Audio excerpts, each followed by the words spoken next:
শীত আসছে তো বাপা পিঠা খাবো না, এটা কি হয় কখনো? এই যে দেখেন বাপা পিঠা বানানো খাওয়া প্রায় শেষের দিকে। তো এই যে পিঠাগুলো এই যে এত বড় বড় করে বানাইতেছি, তো আপনাদের সাথে শেয়ার করবো, আসলে এটা খেয়ালই নাই। তো এই তো দেখেন যে রাইস কুকারের ভিতর বানাচ্ছি বাপা পিঠা। তো আমি রাইস কুকারের ভিতরে বাপা পিঠা বানাইতে আমার ভালো লাগে। তো এই যে দেখেন এখানে বড় একটা নামাইছিলাম, তো খাইতেছি এখান থেকে।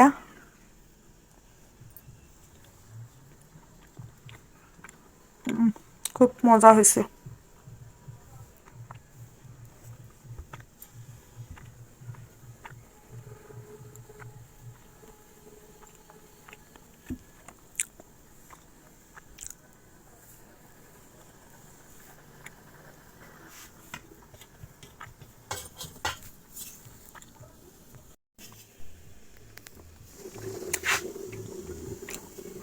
এই যে আমার হাতে শেখা লাগে,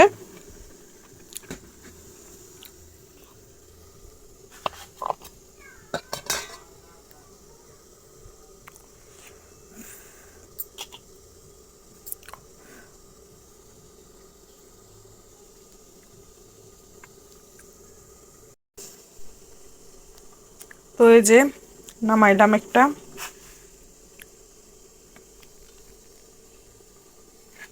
তো এখন ওইটা দিব, ওটা যে জায়গায় থেকে ধুয়ে নিই।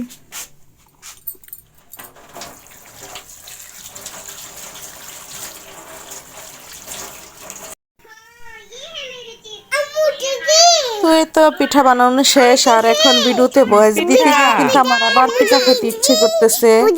তো আপনারা কে কে বাবা পিঠা বানায় খাইছেন কমেন্টে জানাবেন। আজকের মতো এই পর্যন্তই, ভালো থাকবেন সবাই, আল্লাহ হাফেজ। আর এরকম কথা বলার লোক যদি বাসায় দুই একটা থাকে তাহলে কি কথা বলার কোনো দরকার আছে বলেন তো? আজকে থেকে ওরাই ভয়েস দিবে ভিডিওতে, কি বলেন আপনারা?